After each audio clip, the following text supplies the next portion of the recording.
If you have ever said to yourself, I just feel like there is more for me, I want to ask you an honest question.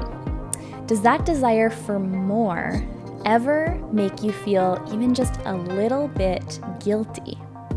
I hear this from a lot of women that I mentor, and maybe this is true for you too. Like when you think about creating more for yourself, you have this question in the back of your mind, like, shouldn't I just be happy with the life that I have or the business that I have? And if so, if you have ever thought these things, you are definitely not alone. But today I want to share with you the 3 big reasons why you absolutely should not feel guilty for wanting more. In fact, why I believe it is your obligation to pursue your full potential.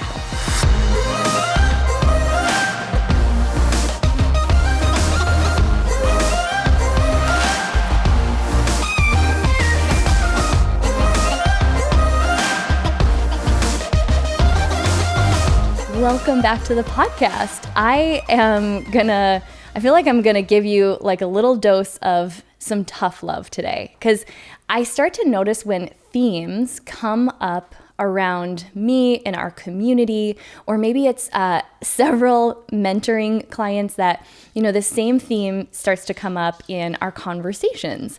And the one that I've been having with a lot of women in the Powerhouse community lately, especially as we start to talk about really big goals for 2021, is this feeling that, okay, I definitely know there's just more for me. I can't even put my finger on it. There's just more for me. And then when we dig a little bit deeper below the surface and look at, okay, well, what's stopping you? Like, what fears are getting in the way of you going and doing that, right? Pursuing this big idea that you know you're meant to pursue. And for a lot of women, and this is actually true for myself a few years ago, there's this underlying feeling of guilt for even wanting more. Like there's this feeling of, well, shouldn't I just be happy with what I already have? I have a great life. I remember this was really true for me when I was writing my book. And at that time, I had a health and fitness business that had been pretty successful. On the surface, I had all of these accolades and recognition and awards. I had been able to leave my full-time job and pursue this business full-time. So on the surface, it was like, okay, I achieved what I always thought my dream was. And then I knew that I just still felt like there was more. And it was at a time in my life where, I was going through a lot of personal growth too. So if you can relate to being in this situation, I just want to reassure you, number one, you're definitely not the only one who feels this way or has felt this way. And it's probably an indication that not only are you definitely meant for more, and we're going to talk about that, but you're probably going through a pretty intense season of personal growth. And that's a beautiful thing. But it also brings up certain fears or just kind of triggers certain deep down insecurities that we may or may not even be conscious of. So my experience with, feeling like, okay, should I just be happy with what I have? Why do I feel restless? I just do feel like there's more. I think underneath all of that were a couple of fears. And I'm going to share those because maybe you can relate. But then I'm also going to share with you, this is the tough love part, that I think there's a couple of really big reasons why we absolutely shouldn't feel guilty. It's actually our obligation to pursue that feeling of more. But some of the fears that were coming up for me around that feeling of, I think there's more for me, was number one, I think I was just worried about how other people might perceive this quest for more. Did it make me greedy? Did it make me ungrateful for what I already had? Or even, I think a little bit deeper, okay, if I achieve quote unquote more, whatever that looked like, right? Earning more money, having a bigger business, more recognition. Like for me, I wasn't even really sure what more would look like. I just felt like there was a bigger purpose. But I think we oftentimes default to looking at some of the outward things that come along with what we think of as success. And my real fear was I didn't want it to change the relationships that were most important to me. I had this fear of outgrowing people or making people uncomfortable with my ambition or, whatever I achieved. It was real for me. And that's the stuff that's not always really fun to admit to ourselves or to others, but it's really important. You have to be willing to dig a little deeper and get honest about where are those feelings coming from? Because part of it, I do believe, is that when you know you're meant for more, there's something like stirring inside of you that is asking you to grow. And when you are on a growth journey, things start to get a little bit, and oftentimes a lot bit uncomfortable. I don't even think that's an actual term, a lot bit, but it is, right? You feel me.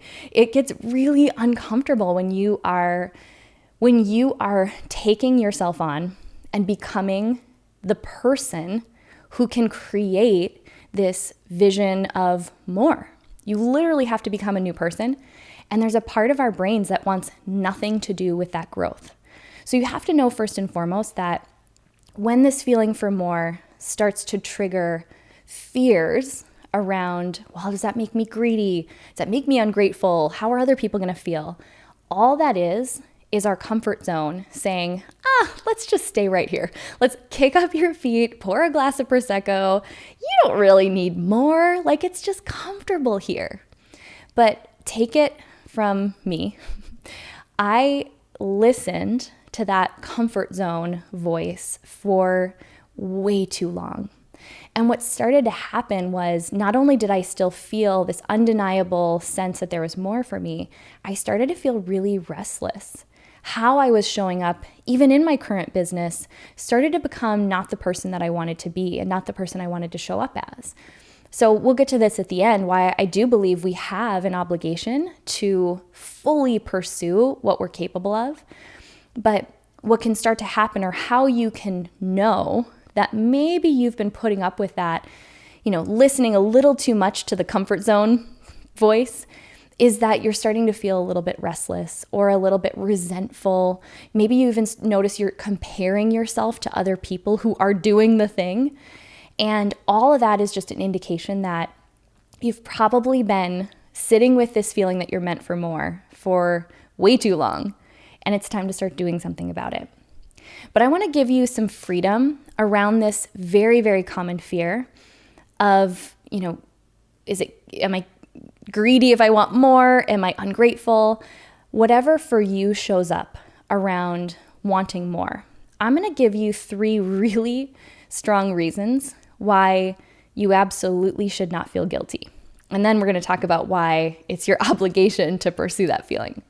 So the first thing is, we are wired for this sense of growth. I think that's literally why we're here on the planet, is to evolve as human beings and then use what we learned to help other people. That's like, if you ask me the meaning of life, that would be a big part of it. And so, especially if you are someone who was gifted with a big vision, and we're going to talk about that next, I think that it's just, we have to know that the desire for more is really just a desire to expand as a human being. And that's actually like part of how we are wired. We're wired to evolve as humans. So understanding the feeling that you are meant for more is literally woven into your DNA, right? It doesn't make you guilty or you shouldn't feel guilty for wanting that. That's actually just who you are as a human being. And then number 2 is to remember that if your version of more involves pursuing a big idea, you have to remember that idea was literally given to you for a reason. Like, not everyone is inspired to create the same things. Even if people are creating something similar, your version of it is different. And if there are already a lot of other people pursuing your version of more, maybe creating coaching programs or products or communities, and the fact that you feel very drawn to do something similar, it just means that there's more of a need out there for that specific solution than the number of people currently providing it. So remembering that the big ideas that typically are pulling us toward that sense of there's just more out there. Those ideas were given to you for a reason. But here's the catch. It's never about you. That idea is 100% about who you will serve in the process. So leaning into this feeling that you're meant for more is inherently not selfish. It actually is the most selfless thing you can do because it's all about who is going to be served in the process. And then the third part, and I think this is what gave me the most freedom, is that underlying question for me. Well, shouldn't I just be grateful for what I already have? As though it was like a very black or white, either I'm grateful for what I have or I want more. And this realization helped set me free from really what was a very limiting belief. And it's that, yes, you should be grateful for what you already have. In fact, being grateful, having a spirit of gratitude while working toward making a bigger impact, working toward more, is actually the most aligned place that you can create from. So think about it. If you can have a spirit of gratitude for what you already have, and you're carrying that into what you're creating next, there's a different energy to that than when, and I've definitely been here in the past, when I'm creating from a place of, well, I'm not enough and this isn't enough and I haven't achieved enough. That just has a different energy to it, a more attached energy. I think it's actually like whenever I feel myself slipping into that, because it does happen. I'm a very achievement and goal-driven person. That's how I'm wired. But I also have to check in and make sure that I'm not operating from this place of, I'm not enough, or, operating to try and appease this old wound that I'm just not enough. So I've got to prove it. So getting to a place where you can be grateful for the progress you've achieved and bring that into the next season of growth is actually the most powerful place to operate from. So it's not one or the other. You don't have to choose being grateful or wanting more. It's both. You are grateful for what you have and what you've achieved, and then bringing that spirit of gratitude into what's next is the most powerful place to produce results from. So those three things, I'm hoping, give you as much freedom as they gave me around just this feeling of, gosh, should I feel guilty? I just know that there's more for me. But then I also want to point this out. I believe fully that you do have an obligation to pursue that feeling that you're meant for more. If you have it, if you cannot deny the fact that you know you're meant for more, go back to the second thing that I said, point 2. That idea is not about you. That feeling that you're meant for more is not about you. It means that there's someone out there that you could serve, or it means that you can show others what's possible for them. So when you're fighting that feeling of, gosh, does it make me really boastful? Or does it make me a greedy person? Or does it make me, whatever, fill in the blank with the fear and how it shows up for you. The truth is that playing smaller than what you are capable of serves no one. I'm going to say that again because I really hope if you got nothing else out of this episode, I really want this to land with you, that playing smaller than what you're fully capable of, ignoring that feeling that you're meant for more, you are missing the opportunity to serve someone you are meant to serve. And that's not why you listen to this podcast. I know my people, and I know if you stumbled on this episode, you are here for a reason. It's for me to remind you that you're meant for more. That feeling that is undeniable. I'm telling you, yes, you are meant to pursue it because it's not about you. And kind of this last thought, and just something for you to really evaluate in your own life. This is something that I really started to see in my own journey of overcoming some of these thoughts and fears. And really, it was like the fear of my own growth. I had to look at who I was surrounding myself with. So if I am the one in my circle of friends or in my family, or, if I'm the one in my circle, any circle, that's thinking really, really big, then I think it's really our obligation, and it's vital, that we intentionally find and create community with others who are thinking even bigger than we are. So again, this isn't to say you cut other people out of your life if they're not thinking big, but I know for me, I started to feel, I don't know if you've ever heard the analogy of the tall poppy syndrome. So if you imagine this like field of poppies and they're all pretty much growing and they're at the same level, and then one pops up and it like clearly stands up above the rest. And then, I'm like totally botching this story, but it's great. You're going to get it. Like imagine someone coming along with a pair of scissors and snipping that poppy off because it's too tall. It grew too fast. It made the other poppies uncomfortable. It's really important that you look around at who's in your life and are they saying things probably out of love, right? These are never, I won't say never. Maybe you do have some people in your life who really are fighting for you to play smaller. But typically it's coming from a place of just, that's what they're comfortable with. So I remember when I had one business, I had this health and fitness business, and then I decided I wanted to write a book and I wanted to start doing these events. And there were some very well-meaning people in my life who would say things that really fed into this guilty feeling of mine. Like, well, wow, well, you already have one business. Gosh, that's kind of a lot, right? So they're speaking from their comfort level, not from mine. I know inside I am totally meant for more and I have been playing small. But you have to be careful when you start to notice that the common conversation around you isn't pulling for your bigness. It doesn't mean you have to cut those people out. In fact, all of those people are still a part of my life. But I did know that it was really important for me to go and seek out community that was like, well, that's cool. Like I would share my biggest, craziest idea. And they would say, that's really great, but hey, I actually think you could do more. And they fed that feeling that I was meant for more in the healthiest way possible, right? Not from a competitive place or like I wasn't enough, but again, just really seeing the greatness in me. It's actually one of the reasons, and you guys hear me talk about it all the time, that I join masterminds or, within Powerhouse Women, we have the mastermind and then we have Six Figure School, which is really for, if you're at the beginning stages of really nurturing this feeling that you're meant for more, it's literally the place that we created just for you.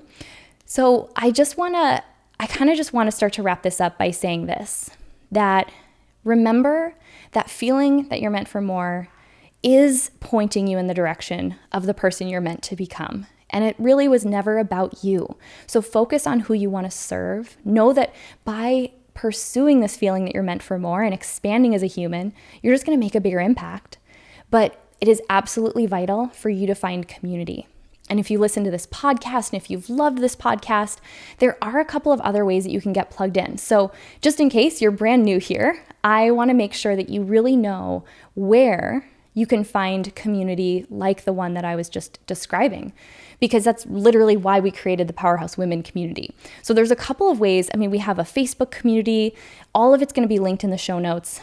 We also have something really, really exciting coming very soon. And this is something for me that I've known was a missing piece within what we offer for a while. And the timing was right to really create this very safe space to have those conversations, to be able to dream wildly big and also be really honest about the fears and the doubts and the insecurities that we all have.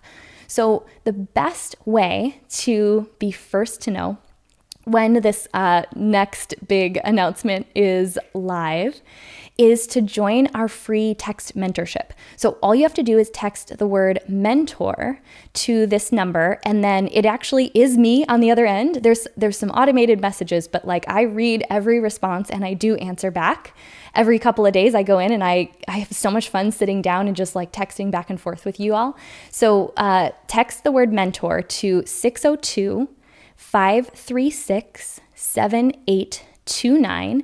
And not only will you receive weekly business and mindset tips, I'll send 1 to 2 a week, but you will also be the very first to know about this huge announcement that's coming really soon. So I cannot wait to continue to watch you grow and to hear what you are taking away from this episode. So connect with us on Instagram, send us a message, let us know. Do you know you're meant for more? And are you ready to go all in on that? Okay, well, I'll talk to you guys next week.